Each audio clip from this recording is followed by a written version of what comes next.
Hello, you're listening to the Eric McKenna Project. Are you ready? All right, and welcome to the Eric McKenna Project, and we are on show number 9. And my very special guest tonight, who I am delighted to have here in the Boogie Street Studio, none other than Pittsburgh sensation, Pittsburgh rapper, all-around good guy, and a guy of positivity, which we love around here, Mr. Jordan York. Thank you so much for being here. And before we even get into anything else, my friend, I want to ask you right now to answer the following question. And that's because while so many of our viewing audience already know you from the Pittsburgh area and beyond, we'll have some that are new, obviously, that might not know of you. So let me just put it out there. Let me ask you, who is Jordan York? You have all day, but I'm just telling you, who is Jordan York? For those who don't know, you may have never heard a song.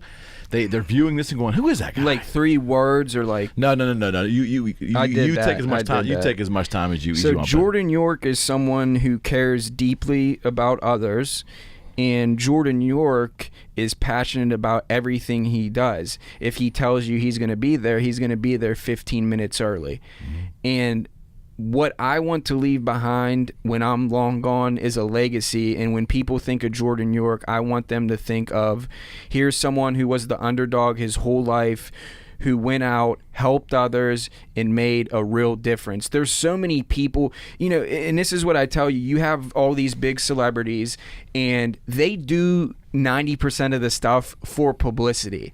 Like, there's no question. Exactly. If I'm a millionaire and I'm like, hey, you need to show up at this Ronald McDonald Foundation and take some pictures and throw some free T-shirts out. How hard is that? No, I'm Jordan. I'll be on the side of the road picking up trash, planting flowers, painting something, tutoring kids, whatever they need. You know, that's who I am because that's how I was raised. When I was growing up, my mom, she was a wrestling mom. We were a real big wrestling family. I was all right, 500 record, but my brother was pretty good, and my mom had we fostered kids. You know, their mom would, hey, come and live with us. You know, eat a good, like they didn't have anything. We bought them toys for Christmas, and I feel that I took those traits from my mom. My dad was the same way. We almost cared too much, and me and my family, we've been wrong so many times, but we never said no to anyone who needed something. Even if they ended up doing us wrong in the end, we still give the person the benefit of the doubt, say, hey, you need help, you know, I'm a caring person, we're going to bring you in, we're going to help you. Okay. And that's who Jordan York is. And again, I am passionate about anything. Everything that I do, if I say that I'm going to do something, I'm going to do it to the best of my ability. So that's pretty good. Yeah. Yeah, I asked for it, you gave it to me. Yeah, that's me. My dad calls me one day and he's like, Jordan, he's like, you need to get a job or join the army. And I'm like, so he drives the whole way up to IUP and picks me up, and it was a somber car ride home. Kind of didn't really talk because I was kind of defiant and, you know, just being young. At the age you were. And I look back at it now, and I always kid, we'll sit at the house and have beers, and he's just like, if you would have listened to me 5 years ago, you know. And I'm like, I know. I'm like, this is like every parent, what they're telling what they're telling their Doesn't kids. matter the generation, my friend. No. And I was kind of just like, you know, I tried community college. I didn't really know.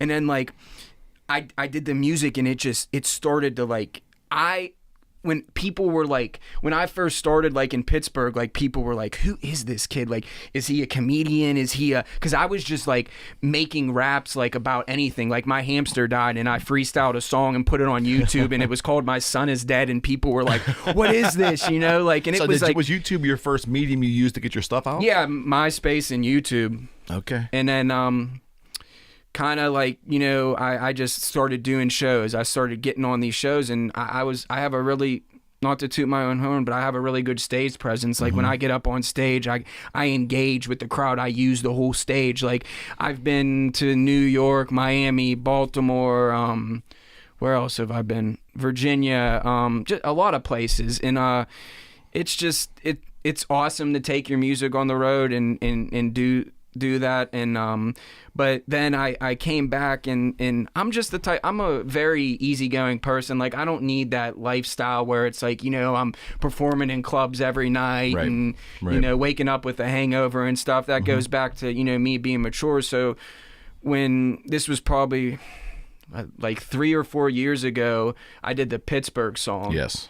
And that kind of, I was doing, like, I was, I performed at Stage A. I was meeting all these people and doing all this stuff. And I was doing my thing, but that's when, like, it took, like, the media took notice. And I started tapping into a whole new, fan base of just not, college kids. It was like moms, dads, all that.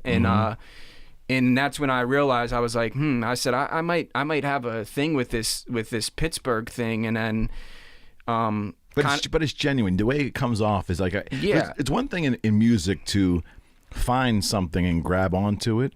It's not just music; it's life in general.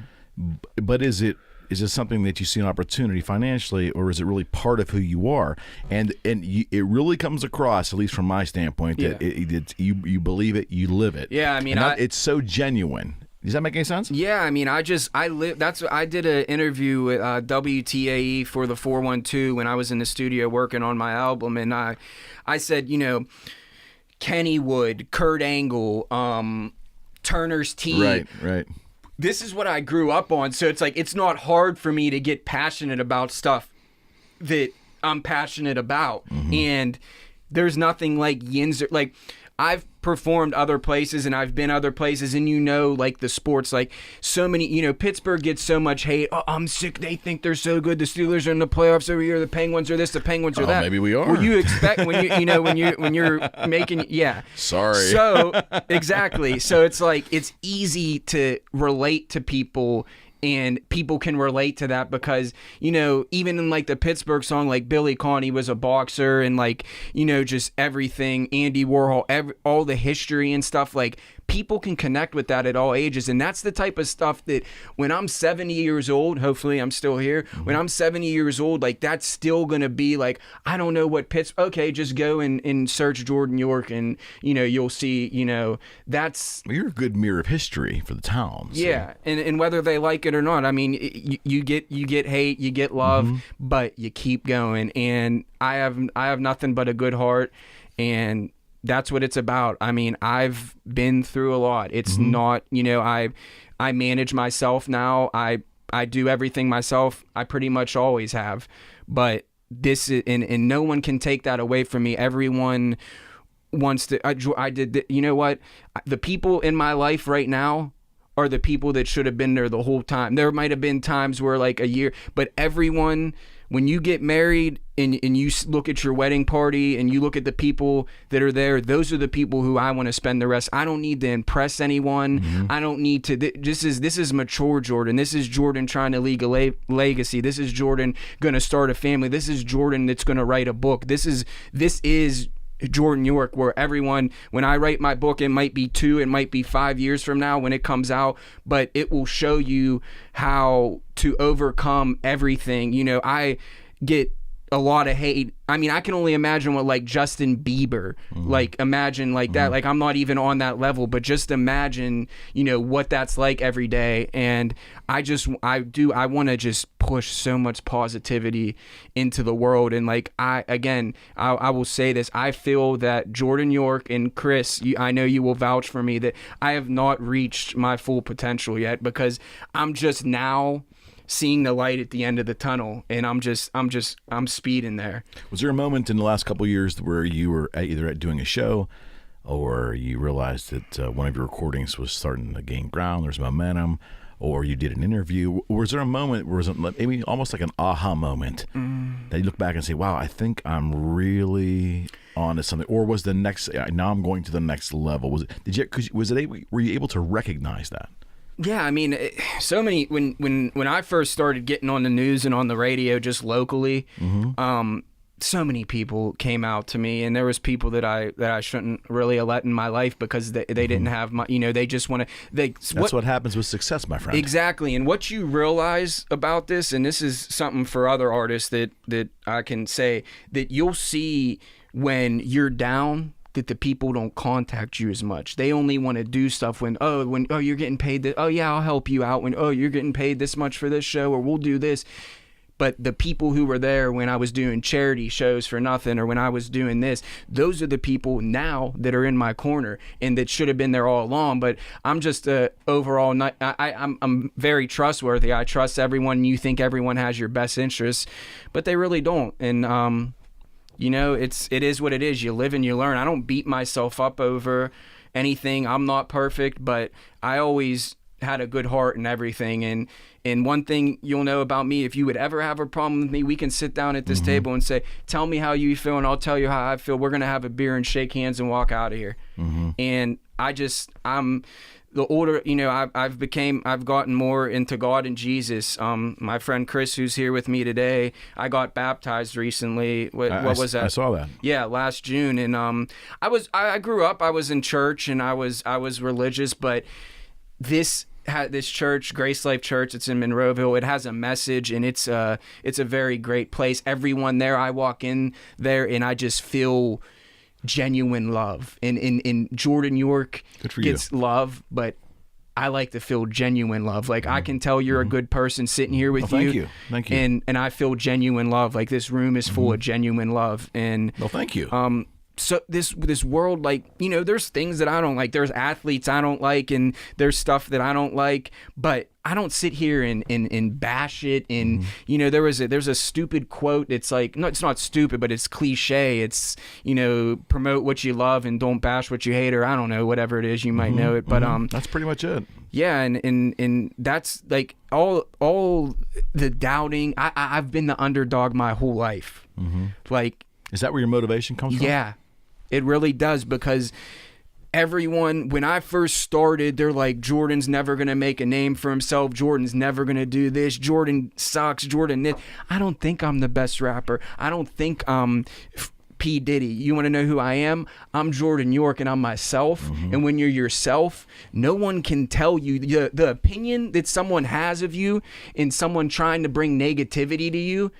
You can let it affect you, and you can think about it, but don't let it fill space in your head. And the younger me, I kind of let it did. Sure. And then I'm like, I'm questioning. That's youth, though. And I'm questioning myself, like, what did I do? And then now that I'm older, and I have a relationship with God and everything, and I'm like, man, I don't care. I said, they're not paying my bills. What anyone can have an opinion.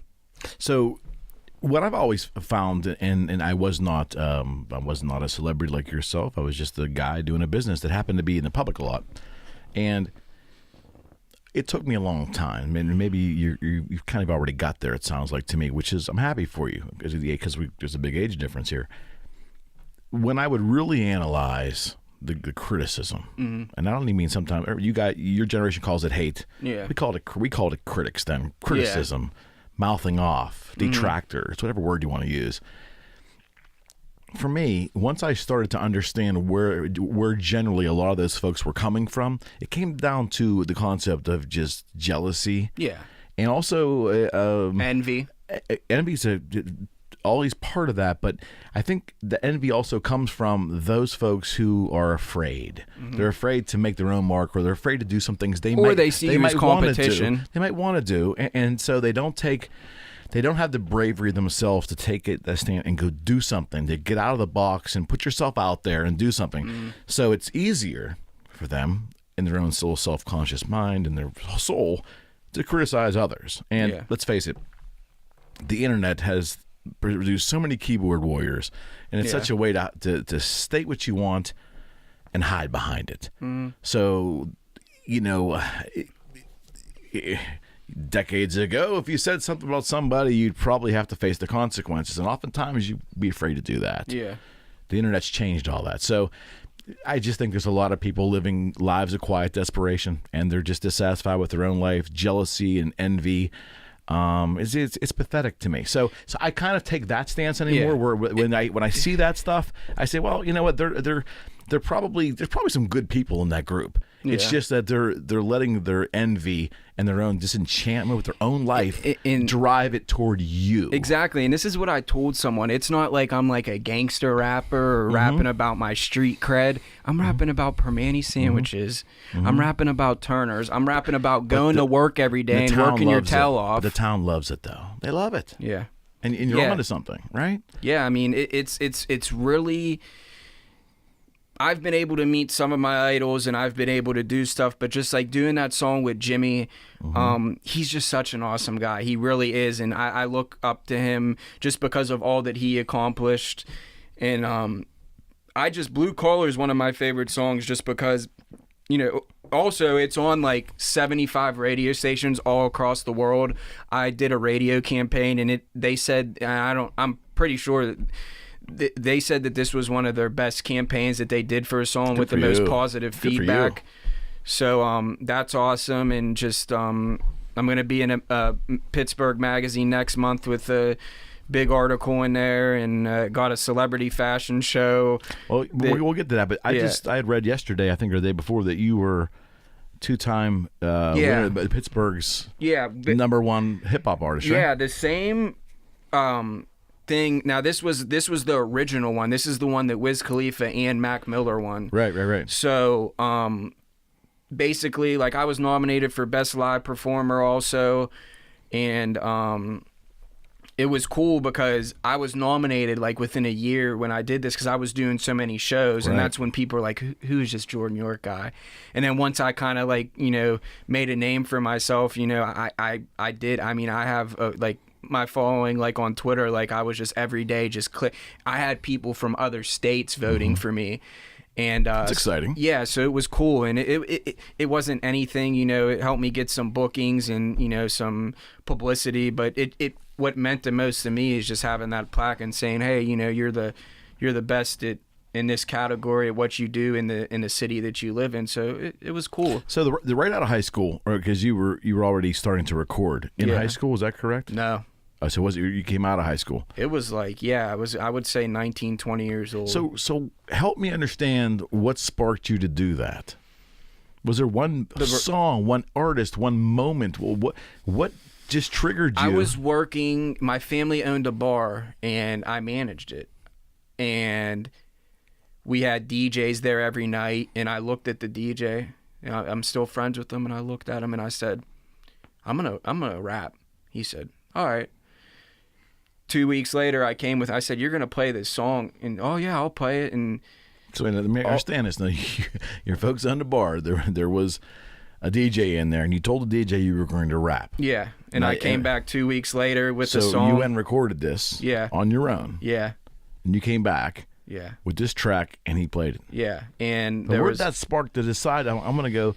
Listening to that music, did it? Just the response from everyone. They were like, Jordan, were you rapping in the bar when you were there? Or were you just... No, it was just, I don't know. You just envisioned yourself doing that. I just did it. If I do something, like, it doesn't matter, like, what, like, if I do something, I'm like, okay, I'm putting my mind to it. Like, if I'm like, hey, like I told you, I might get in the real, like, okay, I'm going to do this. Like, when I say that I'm going to do something, I'm going to do it. Like, I'm not like one of those people who's like, there's stuff that, but I'm saying for the most part, like, if I say that I'm going to do something, it's going to be done. Yeah, you're actually in the bathtub as putting the toe in, right? I mean, you're in. In. I mean, that's what I tell anyone like that I work with or do business with is it's, I'm not going to, like, if I can't make it to the meeting or if I can't do this for you, then I'm going to tell you.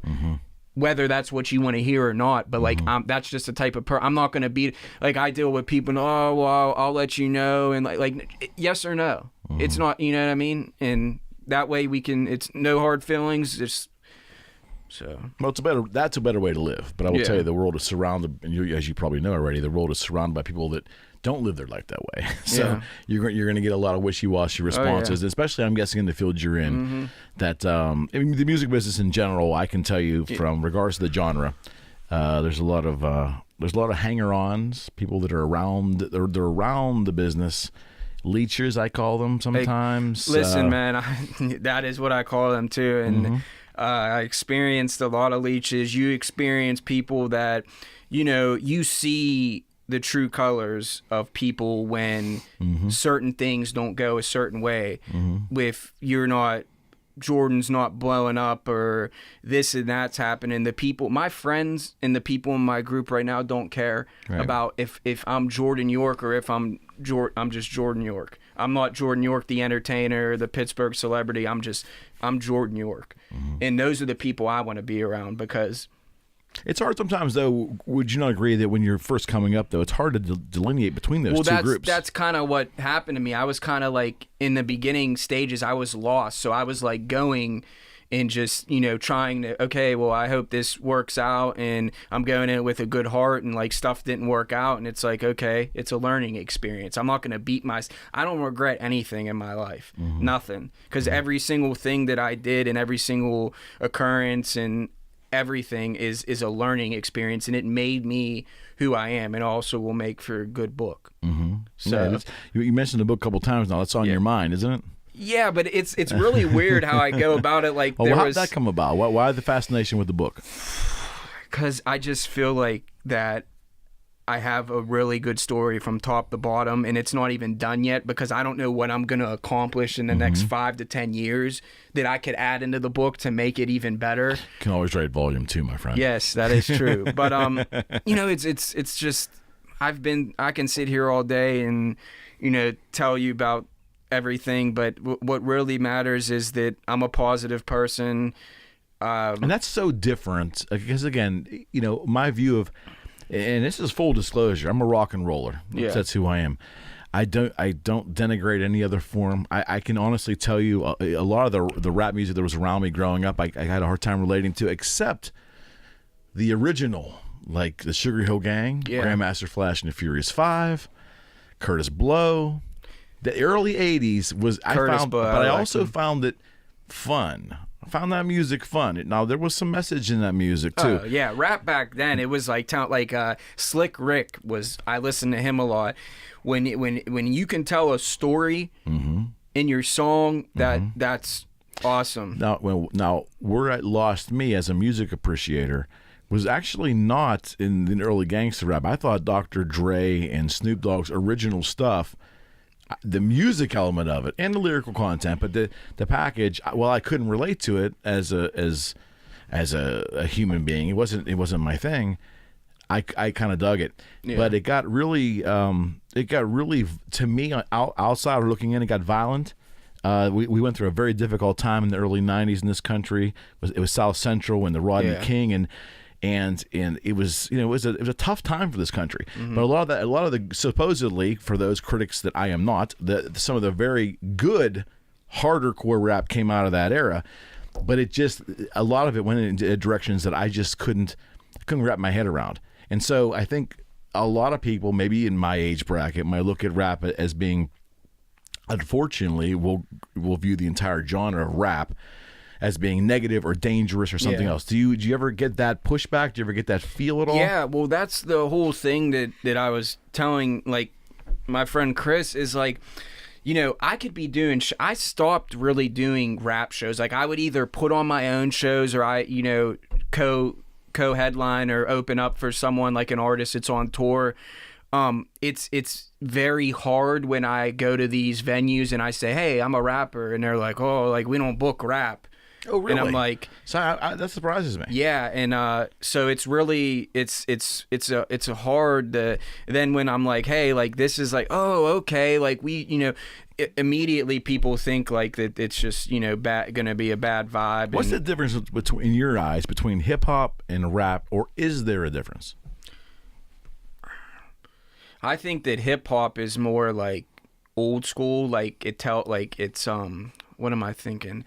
Hip hop is like historical, like it's like Belle Biv DeVoe and mid '80s, late Common, '80s, like those type of people, Talib Kweli, like that are like rapping like for the culture.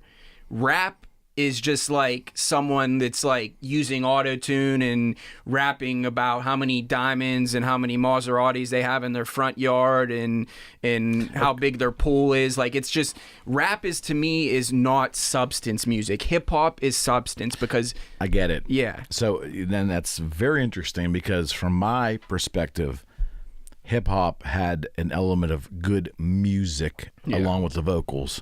Whereas rap, to me, wasn't, there was some good music there. It often was sampled, which is fine. And some of the samples are actually really well done. But the music was almost an aside to the lyrics. Does that make any sense? Yeah.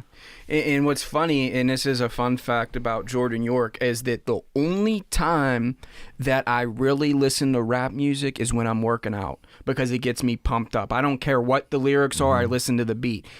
When I'm driving on my daily commute, or if I'm just like sitting on my porch, I'm listening to like WDV or, you know, I love classic rock. So you got a wider appreciation of music then. I just love it's just nostalgic. It's just very like cool. I can listen to this 90s, like I just love it. And that's like everyone, like my friend, like I'll get in my friend's car and they'll be playing like all this stuff and I'm like, you know, why don't you put on Wish or something? And that's true. That's seriously true. Like when you get in my car, like on the way here, like that's the comment of the night so far.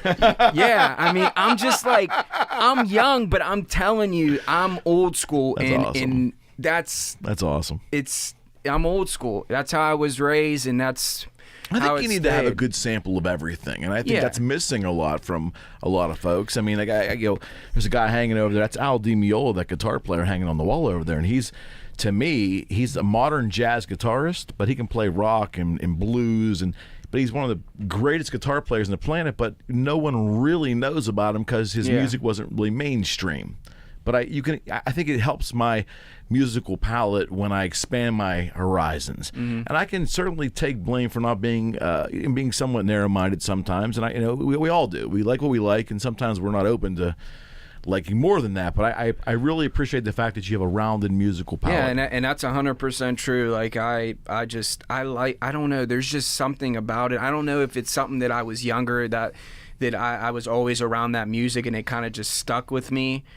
But it's just it honestly is like coping to me because like I turn that on and it's just like you're probably, you might not even realize it, but you might be even pulling elements of everything that you've heard or maybe dig and putting that into your music. You may not be able to identify bits and pieces, but the accumulation of what you actually output could be based upon what you're taking in and what you've taken in all these years. Would you not agree? Yeah, I mean it's definitely, the older I get, I want to go more of the rock route. Like that's why if you listen to the Blue Collar song, that's like in the future, like that's what I want to do. And I don't know where it's going to take me. I'm involved with the church. I'm involved with the community. I volunteer. I just got a call today to, help paint a building. And I really just, this is the whole thing about the human being a human is that,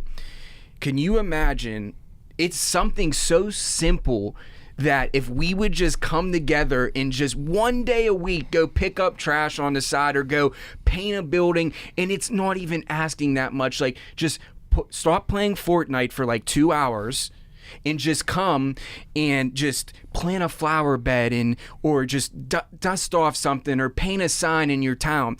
If that was like America, like that's what I would try and do. Like if I was president of the United States, I would say you have to do this to be a citizen of America. You have to volunteer 2 hours of your time to making the country that you live in, a better place. And it's not that hard. You should want to do that. Your viewpoint is not shared by a lot of people. Yeah, and it's not, regardless of the demographic or the age group. Doesn't matter. It's again, and I love this. This is a great topic. I mean, the human condition fascinates me. Yeah, and I will tell you that we live in a media-centric country. Would you not agree? We're just inundated with stuff constantly. Yeah. And I think that actually, unfortunately, it kind of propels a lot of selfishness. Where people, with time, with money naturally, but with time, like we maybe not even thinking about it. Volunteering is a big thing. And hey, we all need to volunteer more. I need to volunteer more. Yeah. The issue is, though, I think that we're so inundated with so much all the time, and so much is available, and it's some things are disposable. But one thing one thing we cannot dispose of, and the one thing we can't get back is time. And time's not disposable. No, we dispose of it, but it's not disposable. And that's what I mean. I'm a busy person. You're a busy person. We're all busy. We're living this hectic life. But you're gonna tell me that you don't have an hour a day of your time and I'm just saying an hour of one day where you can go to your local animal shelter or go, there's people that you can contact. There's websites, there's, it's out there. It's just all about, what you want to do with it. And, I feel that, that's what I want to do. I want to get involved. Like one day I would love to open up a center that can have, people's kids there that might not have as much, money or income to say, hey, bring your kid to this after school program, and there's computers there, and there's a playground, and that we have Bibles, we have whatever you guys want, coloring books, reading material, we have tutors. That's something that older I get, I would love to have a hub of that place. And that's down the road. I maybe want to start a nonprofit. I maybe want to do something. I'd be willing to guess you're going to do it. Well, I sure hope. I have a lot of good. I have a lot of good people in my corner, and it's something that I will say about Jordan York is what's crazy is my fiance that's sitting here.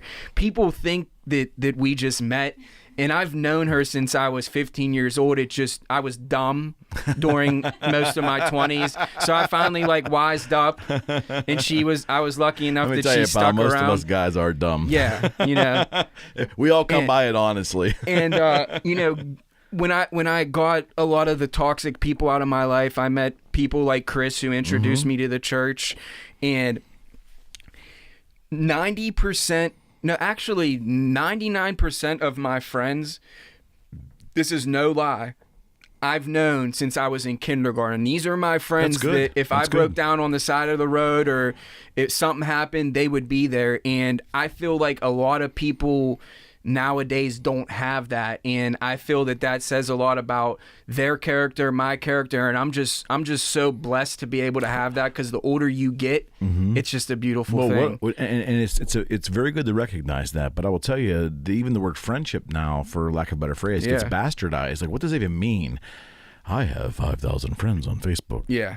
Do you? Do you really? Really? Yeah. Or I have. Do you know all them? I have 45,000 followers on Facebook. On Instagram. That's great. Are they your friends though? Yeah. Oh, they like my picture. And what is a friend? Yeah. Like, what is the term?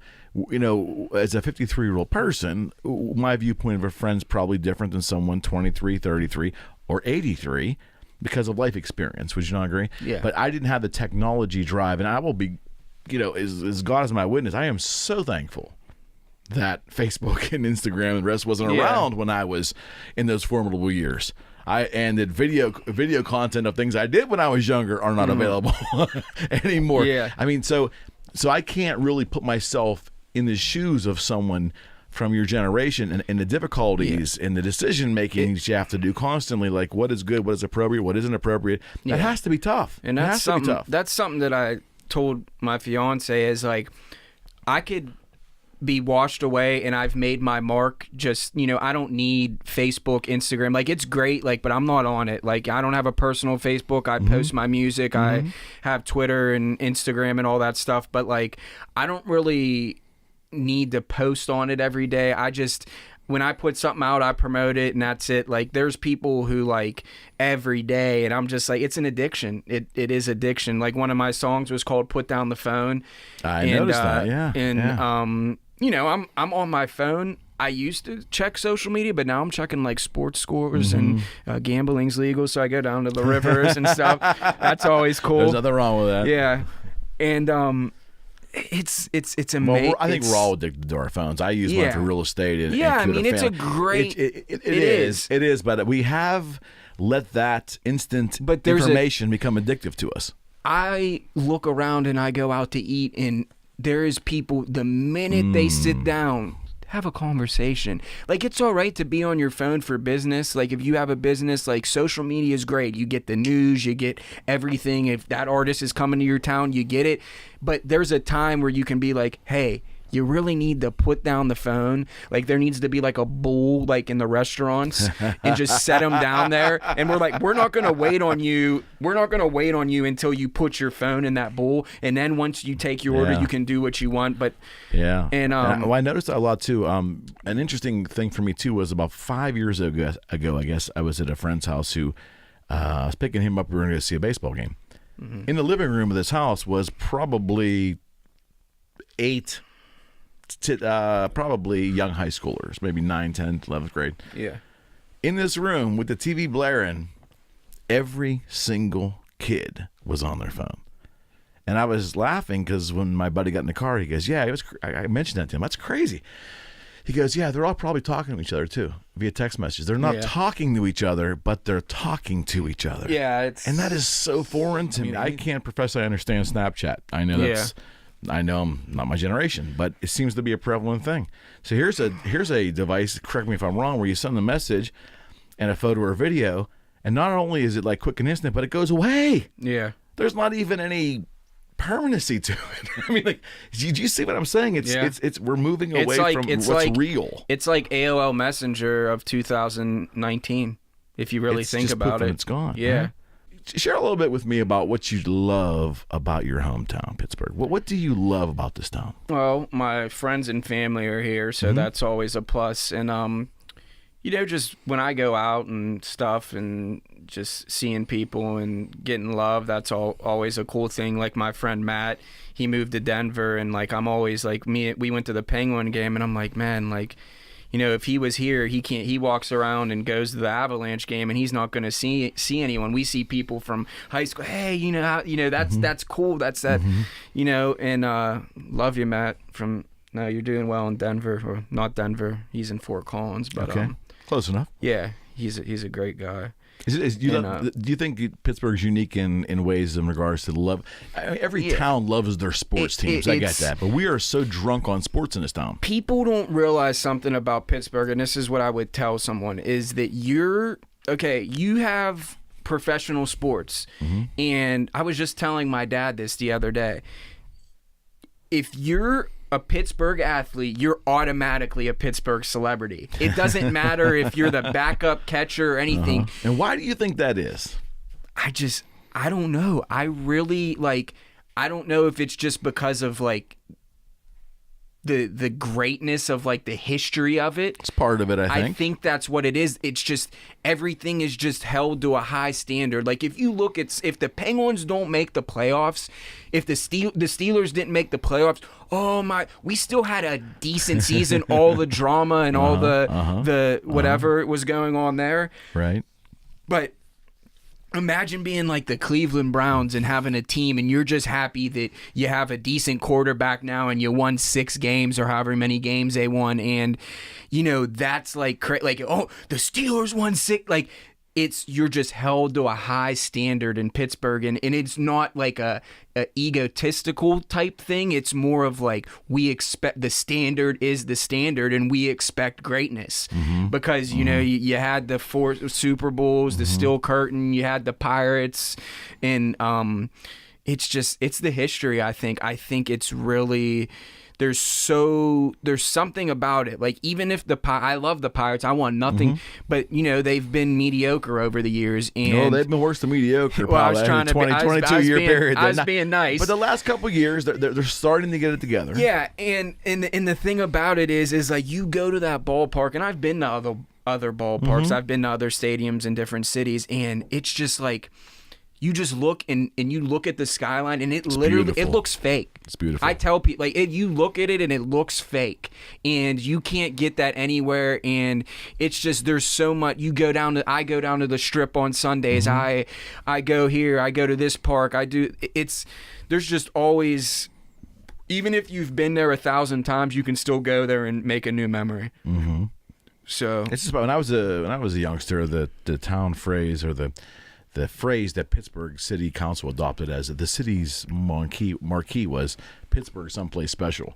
And that kind of went away after a while. I never understood why. It really does sum up, I think, what the region is. We are, because we're so unique. Special can mean a bunch of things, but we're so unique in this town. I think it's the people that make it too. I mean, there's just you're not going to go everywhere and have a blue collar. Like, people work for what they got here, and they're proud of it. Whether they be a firefighter, whether it be a construction worker, whatever it is. And like, there other places it's like that, but like, there's people that are proud of that. And that's a very interesting concept, and I agree with you. And that's a hard concept to convey to people from different towns. When they ask you, what you love about Pittsburgh? And you try to say that, I think some people either don't get it, or they say, oh, well, my town has that too. And I'm sure there's elements of it.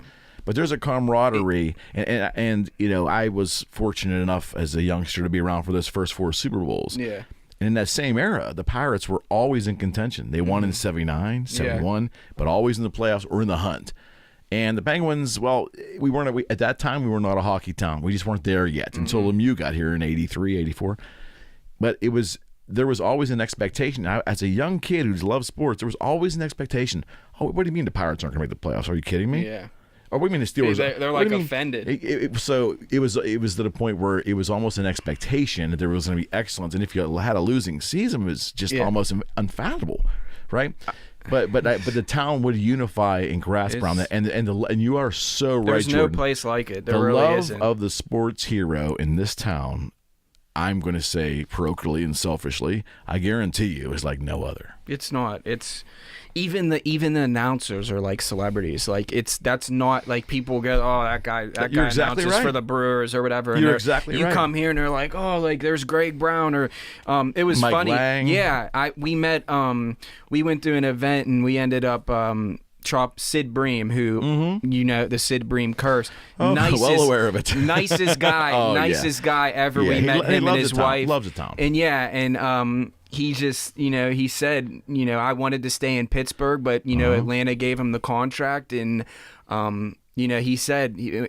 That night he said, there's no place, and if you ask any athlete or anyone who comes here, whether it be an artist, they always, and they're not getting paid to say that. Right. Like, they're saying it because it's true. Right. And that's what a lot of people don't realize. And look at Permanis. I mean, there's ones in Ocean City, Florida. Like, there's not, I mean, yeah, there's other places like that, but like, there's really not. Like, that's like Pittsburgh. I mean, I Googled the one time, like, Pittsburgh, like Italy, like they're I'm just not talking in the United States. They're everywhere. Oh yeah. Like, and that says something. I mean, there's like a Mexico City Steeler, you know, thing, and it's crazy. And it's great. And you have to wonder. There has to be something unique about the ownership of the Steelers and the way they do business. Yeah. Beyond the actual players. But there's got to be something that contributes to that image that appeals to people in different parts of the country. Would you not agree? I mean, it separates them from the Cowboys or the Cry Boys, as we like to say, America's team, or the Rams. Or you see what I'm trying to say? There's something unique about the Steelers, and they believe me. We're all football fans. We criticize our home. We get frustrated. It's part of being a fan, right? Yeah, I mean, But in the end, they have that crossover appeal to different parts of the country, which is amazing to me. That's always been amazing to me. Yeah, it's definitely just how it's run. And, you know, as much as I don't like the Patriots, I respect You kind of have to. Yeah, the way that they run their ship. They don't put up with the showboating and the stuff. And let's just play football. Let's just play baseball. Let's just play hockey. Hockey, I respect. If you're on skates and have you always been a hockey fan? Yeah, but my friend Ben, who actually just had a kid, congratulations, a lot of stuff going on in life. But they play ice hockey. Come play. So I play from time to time, and he kind of got me back into it. I love the Penguins, but like now I don't miss a game. But that's like honestly one of my favorite sports to watch now. Okay. Football is it was like Steelers are a religion. Growing up, we went to church. We went to church at 11:30, and we were home. This is no lie. We went to church at 11:30, home by like 12:45, and it was like 1 o'clock. My mom had like the dip and the hell of a good dip and the potato chips, and she'd sit down. My mom God bless her, she will scream at the TV. I grew up with a mom like that too. I mean, it's like, come on, like she's like sitting there. I'm like, you're gonna have a stroke or something, an aneurysm or something. You need to chill out. I mean, she's nuts, and it is, man. It's amazing. It's Pittsburgh's amazing. Everything that I've been able to accomplish is amazing, and the people that I have in my life now is what brings everything together. And I just can't wait to see where life takes me. You get knocked down. I go through stuff in life, but the best part about it is that you keep going, and everything, those simple quotes that are so cliche, I think that's what being the underdog and who Jordan York is. And I have a story to tell, and I have a heart of gold, and I'm here. So if we can talk a little bit about your writing process. It's pretty much all over the place. Like when I come up with a song idea, like it might be me driving and I'll like literally get a sticky note and like write it down, and I was just like talking to Chris. Coming at all times then. Yeah, whether it be a serious song, whether it be, I just get an idea and I'm like, what can I do that's going to connect with people? And then, there's times where I work with people and I'm like, okay, like I have all these ideas, how can we polish this into a good song? And when I do that, I usually come up with the best stuff because I'm having people, okay, no, you need to do this, you need to do that. Not saying what I need to write, but saying like, this would sound good, this doesn't sound good. Okay. And that really helps me. I would say like a lot of my inspiration just comes from like the topic. Like the Blue Collar song, for example, I kind of was just like, what is going to connect with, okay, I have Jimmy Ross on this song, like what is going to connect with this, and that's I mean, that was pretty simple. I mean, it's Blue Collar Pittsburgh, and then there's songs, the song with Giant the Giant Eagle song was kind of just like, hey, now did you have to get permission for that, or did Giant Eagle recognize you afterwards? Yeah, they did. They actually called me. So I didn't even like get there. Like at first I was just like, I'm doing this, like what are they, I'm promoting their place in a positive way. It's not like they're gonna be like mad. They kind of just wanted to know what was going on. Yeah, you never know nowadays right? I did like a contest, I put the preview out and it got like 7,000 views and like all these shares, and then like I get like a message and they're like, hey, like we love this song, but we want to know like what's going on. And then like I don't know if it was like their marketing director or something called me and he's like, yeah, we kind of just want to know what's going on. He's like, no, he's like, we love it. He's like, do whatever you want to do with it. And then Heather Abraham from KDKA just like messaged me on Twitter one day and she's like, hey, we're putting your song on the cooking segment with Giant Eagle on KDKA. And I'm like, okay. And then I get like, I didn't even know that it was going to be on TV, and my friend's like sitting in a waiting room at the dentist, and he's like sending me like a Snapchat, and he's like, yeah, you just popped up on TV. And I'm like, I didn't even know, like, cause she like literally just did it that day, like I wasn't, so that was pretty cool. But again, it just goes back to like the connection thing. Like when I did the Turners thing, like we literally went there and filmed it, and Carl Bowser, who's sponsored by Turners, like we went to his great people, awesome guy, and that was pretty cool because it's just like I'm just like sitting in here filming a music video in the T-Bird. We're like riding on 28 and that didn't suck. Yeah, no. And then like the Kurt Angle thing was kind of just like a funny story is that I gave my friend Ben, he loved wrestling when he was younger, and he had a Kurt Angle action figure, and I had a picture of Kurt Angle, and I told him that I met him. This was when I was younger, and I said, yeah, I met Kurt Angle, and he signed it. I said, well, I signed it, and he thought this was from Kurt Angle. Oh, that's mean. Then I actually met Kurt Angle and did the song and everything, and it was like funny because like I was like, hey, look, I got a real one now, and he's like, it's crazy how life, that's hysterical. And yeah, I mean, it's cool, I'm Afro man. How'd you come up with that man. though? Like, did you set out to write a song about like all the different things you can get in Pittsburgh? Was that an idea? Yeah, basically, I just came up with the topics and then just went to work. It's a reflection of real life, right? Yeah, I mean, that's pretty much how everything is. I mean, I come up with the topics, and then I'm like, okay, like if I need to work with a writer, if I need someone to bring out the best in this song, then that's what I do. But then there's like times where I'll just write the whole thing, and I'm like, okay, I got to make sure this is a 16, like this is like 34 bars, like this isn't gonna work. It's not going along with the beat, and that sort of thing. So, how do you come up with the music though? Do you have collaborators? Beats? Yeah, how do you determine like what you like and what you don't like, what works, what doesn't work? It all depends on the mood for the songs. That's something that I'm really particular about, sure, because I bet.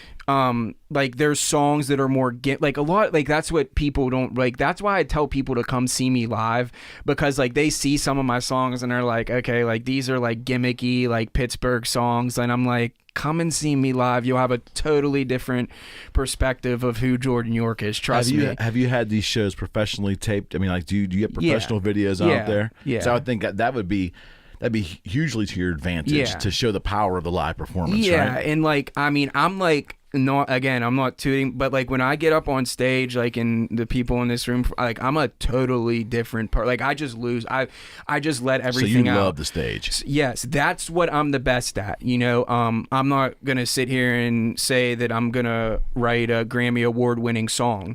Maybe with some help, that would be great. If there's any great songwriters out there that want to work, I think it'll happen, pal. And but what I will say is that when I'm up on stage, like you will know who Jordan York is when I leave. Like I'm doing push-ups. I'm usually take off my shirt. I've been trying to be better about that, but I do. I can't help yourself. Because this is how I am. When I work so hard at my craft, I work so hard at everything that I do, that when I'm up on stage, that's my time to be like, let it all out. Like, this is your moment. This is what you worked for. It doesn't matter if it's a room full of 20 people or a room full of 700 people. It's just, that's who I am. I mean, I love it. Like, that's my favorite thing about it. The being in the studio is cool, whatever, but being able to perform and just engage with people. And like half the time, like, I freestyle, and like I don't even write. Like sometimes I can literally write a whole song in my head and like memorize it when I can't memorize. Like I can't remember what I had for lunch, but like I have a song like okay, like I'm singing the hook. Okay, I have the hook down. Okay, I need 16 bar. I can store it in my head somehow, some way. And like when I go up on stage, like there's times where I'll just put like an old school beat on and just rap. And I think that that's something that's like I literally had a meeting at the Oaks Theater, and I went there, and they're like, it was an open stage night, and they're like, you should just jump up there, and there's a lot. I'm like, you know, I need backup. I need like my beats and my backup vocals, and they're like, no. So I'm like, whatever. I didn't get service, so I get up on stage, and I'm just like, okay, play something. And I look out in the crowd, I'm like, give me something to rap about. And I'm like, they're like, penguins, this, and I'm like, and I'm just rhyming, and that just really shows, you know, that's the gift. Yeah, that's the gift. And right? I really do have that, and that's kind of what I realized too when I was younger, when I first started, that I was able to just have fun with it and be funny. Like I would like look at something and be like, okay, you know, this is that, and this is, you know, there might have been a few beers involved, but I mean it worked, and here I am now. You know, no good story ever started with a salad, pal. That's true. That's true. So again, it's fascinating to me because here's a correlation that I see. Everything you just said there so resonates with me in the band that I probably did the most work with, which was Kiss, because their whole mantra. Now I feel honored sitting here with you. No, not for me. No, not me. Not me. Trust me, I'm honored to be here with you. I'm honored that you came on to this show, my friend. What I wanted to say was the stories that I always heard from them, and they've said this publicly, was that their first couple records didn't hit, and we're talking early 70s, right? Yeah. And they were so weird. It was the makeup and all that stuff, and you know, it was a weird time in this country then, but nothing was hitting. Like they were getting a little play here and there, but they said, when we get on that stage, we weren't the best musicians and we looked kind of goofy, but no one could take us. We were unstoppable on stage. Our lives, they lived to be on stage. And that performance is ultimately their passion for that. Ultimately won over the audiences, which then generated record sales, and the stage performances won them over with the public. If that makes any sense, it wasn't really even their music was getting some play, but they had that insane passion. Like they almost would say, listen to our music, that's great, but that's not really who we are. You want to see who we are? Come see us live. And that's exactly what you just said. If someone wants to hear and see who Jordan York is, go to a show. Exactly. Is that right? Yes. That's what I always invite, like even at my last show at Jaggerz, like I invited a friend for the first time that he hasn't seen me live, and he was like, man, he's like, let me know when the next one is. He's like, I wasn't expecting that. He's like, you got a new friend here who hasn't seen you live yet either, so that's my mission, to go out and see you live. Yeah, for sure. It's exhilarating. It's all my hard work, and I just let it all out, and that's, I have my strengths and I have my weaknesses, like I just told you. Like I think once you notice that as an artist and you put yourself together, I have a good group of people that I work with, and I mean, it's great. Ever have any stage fright? No. Even from the very beginning? Very first show I performed at it was called Club Mosaic. It was in the Strip District. Okay. And it was right on Penn Avenue, and I didn't know what to expect. And there was a decent amount of, 50 people, but it was like a small, like we were performing in the bottom of the club, and my friend at the time, Anton, it was me and him. And I was kind of like, he was like amazed, like, cause like I would just like book us these shows, and he's like, man, he's like, you're really doing this. He's like, you're really like, this is serious. And I'm like, yeah. And kind of just, it was just like, once I like realized like, okay, this isn't so bad. Like, even if I mess up, like I think like I forgot some of the words. I'm like, these people don't even know the words of my songs anyways.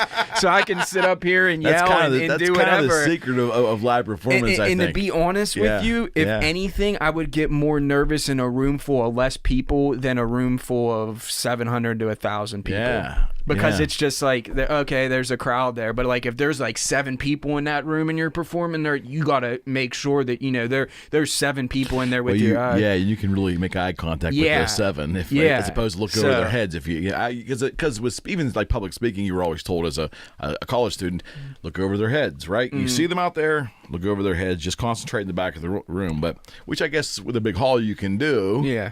But when you're 7 people, you're looking right at them, right? Yeah. I mean, is there a power of being up there? Do you feel a power feeding off the audience? Yeah, I really do. A lot of the shows that I open up for are all 90s artists. Color Me Bad, O-Town, Aaron Carter, Bubba Sparks, like those type of people. And there's a lot of females there. And they love it. Like not me, like they like me, but I'm saying they're just like they're music lovers. Right. And those are the type, everyone, why are you doing this show, Jordan? I said, come to the show and you'll see those are the people who are going to buy your music, buy your t-shirt. And it's hard to win over someone else's audience too, right? For the most part, you have to really have the goods to be an opening act and win over a headliner's artists, right? Oh yeah, I did that a few times. Yeah, I bet. So I bet it's cool, man.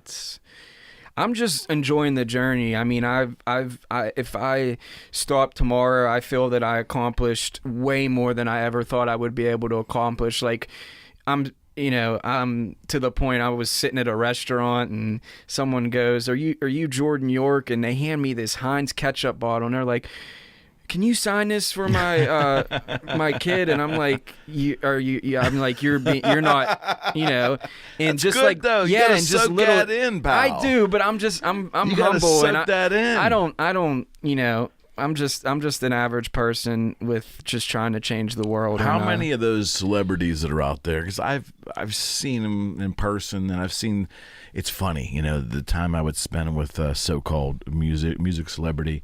On a business standpoint, working on a guitar or whatever, and then oftentimes my work was done at a conference, a music conference. So we were in a little room where you saw one side of them, and they come out of the door where there was like the public, and then a whole other side comes out, And sometimes you see these celebrities not willing to sign autographs or not willing to give the public a time of day. The people that are actually making them celebrities, right? So the fact that you have that, don't ever lose that. Well, I'm not on that level. I'm just Jordan. I'm at the end of the day. What I'm saying to you, though, is, again, just my opinion, you know, when someone's coming for your autograph, that's a genuine expression of appreciation for your work. Yeah. I know you're humble, but, yeah, but you know what? That means a lot to them when you give that. It was cool. Like, I was at the Pirate game, and I didn't recognize a lot of people, and a lot of people stopped and recognized me and wanted to take a picture, and that's cool. I mean, it's cool, but it's always back to the drawing board and just trying to work on my craft and just really trying to move forward, and I really want to make a change and just promote so much positivity, not only into Pittsburgh but into the world, because I have a lot of opportunities to really branch out of Pittsburgh with, you know, through the church, and to be able to go on mission trips and actually give to people all over the world, and that's really what I want to do. My heart's always going to be in Pittsburgh. I'm always going to be in Pittsburgh. I'm always going to live here. I don't want to go anywhere else. I love it here, but I like to travel, and I like to promote positivity. I mean, that's what you said, you know, when you research me, and I just hope that, you know, if anything, there's two things about Jordan York is positivity. Well, three things: the underdog, and I embrace that, and just being yourself. When I first, like, I crack jokes of myself on stage, like, I have a lazy eye, like, you know, I'm short, like, you know, I believe it or not, I do some public speakings, like I spoke in schools and stuff before, and volunteer, and when I was in He's Coming to My Wedding, my speech, I couldn't say my R's. I'd say Roger Rabbit and stuff like that, and that was in 5th grade. I mean, that's like somewhat, you know, you're growing up a little bit, and just to think that I'm using my voice to inspire others and to be heard is just, it might not mean someone to someone else, but I know how I was then, and I just, you know, my close friends will tell you that, you know, no one in their right mind. Again, I'm not P. Diddy, but I was able to make a name for myself in Pittsburgh, and what's amazing about it is like it was all from hard work. I don't have any money behind me. It's just me and hard work, and I think that a lot of people can't accept that, but guess what? We'll pray for them, and we'll continue to prove everyone wrong, because Jordan York is just getting started. You may think that I've been doing this, but I haven't even reached what I'm going to do to change Pittsburgh and the world. Okay, so I'm going to put you on the spot. So tell me, what's the next 4 months look like for you? Well, getting married, so that's the big one. That's the big one, honeymoon. So where are you going on your honeymoon, Jordan? Well, I'm going to get my passport tomorrow. So we know you're leaving the country. Yes, we'll hope that goes. We know you're leaving the country. Yeah. So that's great. That's great. I'm venturing into a few other things that you guys will be seeing. Sure. Musically speaking, though. Musically speaking, I have a nice feature in a Pittsburgh magazine. It's coming up. It's called Nightwire. It's a free music publication, but it's the biggest free entertainment magazine in Pittsburgh. And what's it called? Nightwire magazine. Nightwire. Yes. Okay. And you can get it like new? on this. No, it's been around for a while. Okay. And a nice two-page article about the song that me and Jimmy did. And so that will be really great, because they have a good they're free, but like I talked to the editor, and she said that they go fast. And so I have that coming up. I am doing a Pittsburgh celebrity fashion show. It's ISDA. It's at the, where is it at? Anyways, it's to raise money for kids, underprivileged kids, to go to Kennywood so their caregiver can take them to Kennywood. So all the money, and there's a bunch of people from KDK, some radio. Are you going to be like modeling clothes? Yeah, so I guess I can put that on the resume now too. Are you going to walk the whole runway thing? I guess so. I'll find out when I get there. So I was told you have to learn the turn. I know. The turn's the thing, right? So I'm the doing walk's that. fine. You got to learn to turn. Yeah, I'm doing that, and then there's a few music festivals in the summer that I'm doing in Pittsburgh. The one in Northside, I just got the confirmation that I got booked for that. Then I'm performing at the Pittsburgh Marathon, like to cheer the runners on and doing like, an hour set and stuff. So that's cool. And I'm working on a song. I have the topic, but I have to get the beat made. Okay. And it has to do with being Italian. That's all I'm gonna say. So I think. Hey, buddy. Yeah. I'm half Italian. Well, so. we might need a.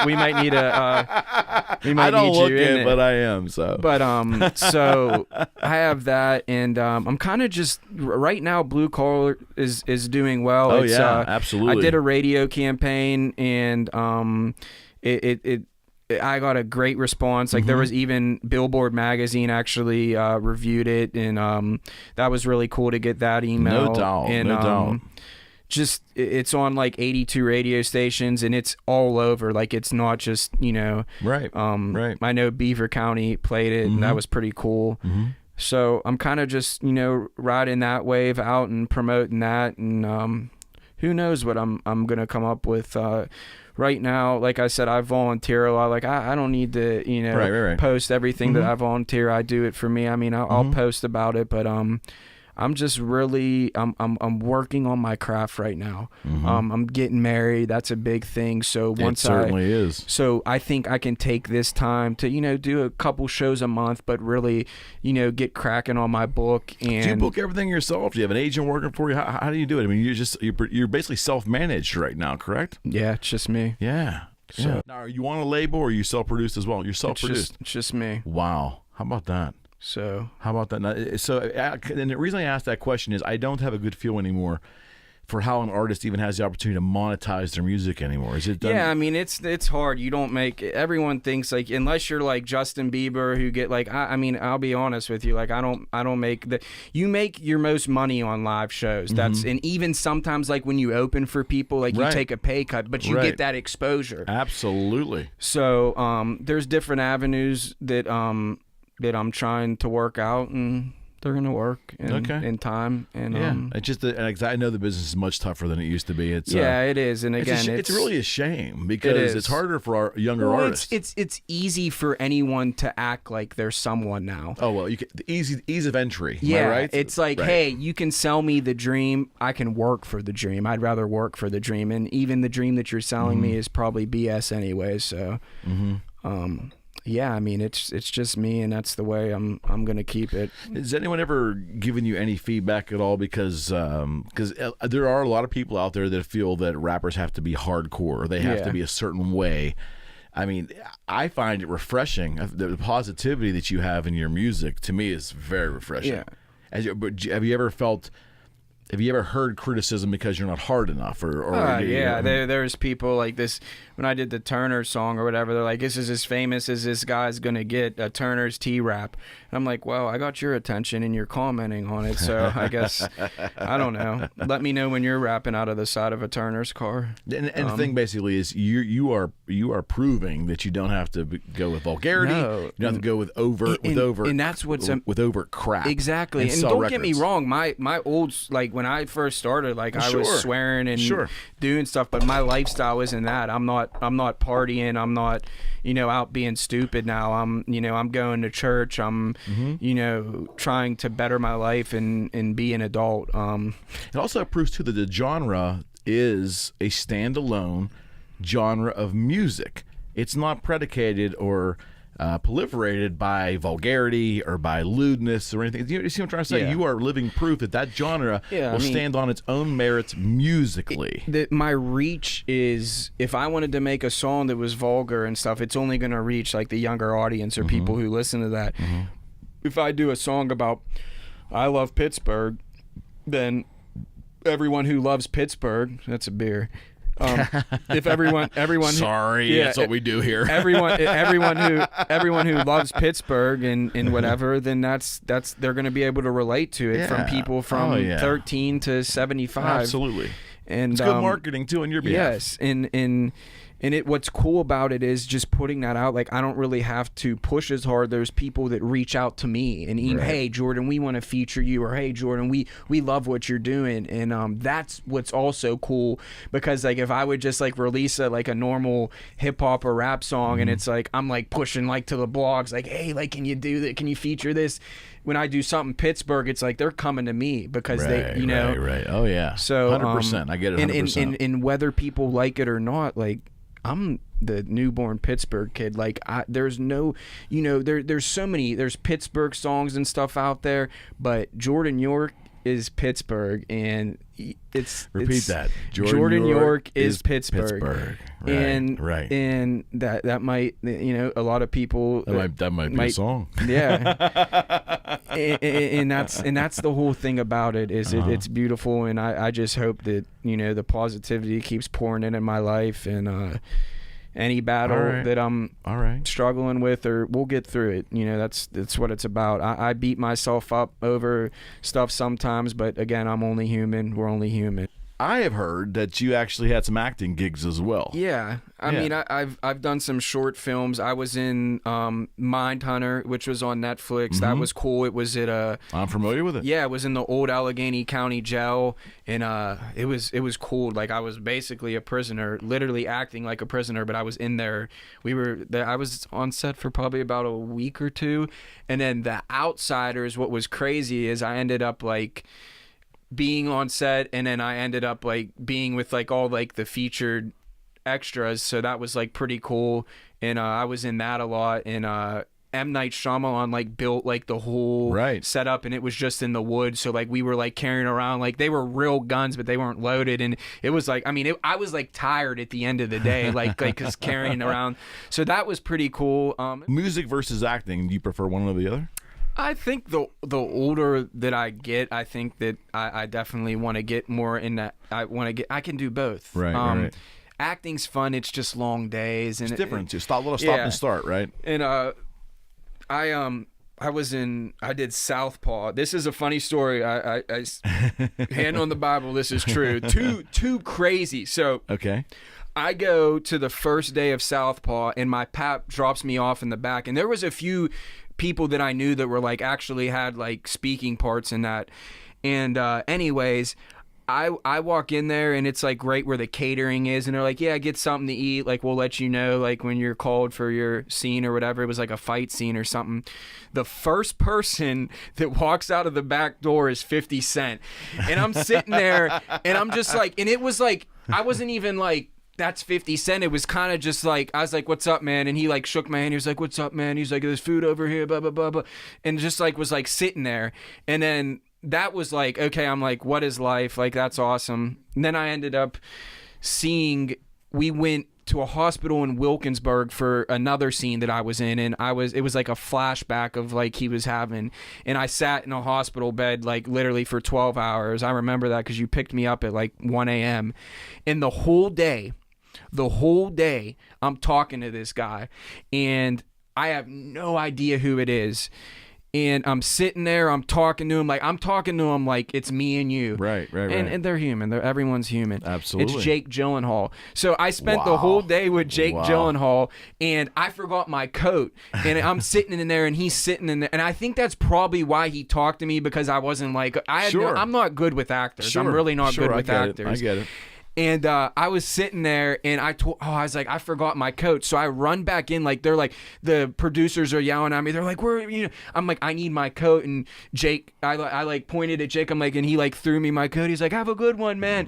And then I'm like, it comes out, and I'm like, I don't even know if they used my part for that or whatever. I mean, I might have been in there if you look, but just the experience, it was just so cool, because I'm like, then like Jake Gyllenhaal like blows up, and like this is a bit, and I'm just like, I'm not even kidding with you. Like, I was with this guy for like 6 hours just sitting there. Like, he would go in there, film his scene, get all his makeup done.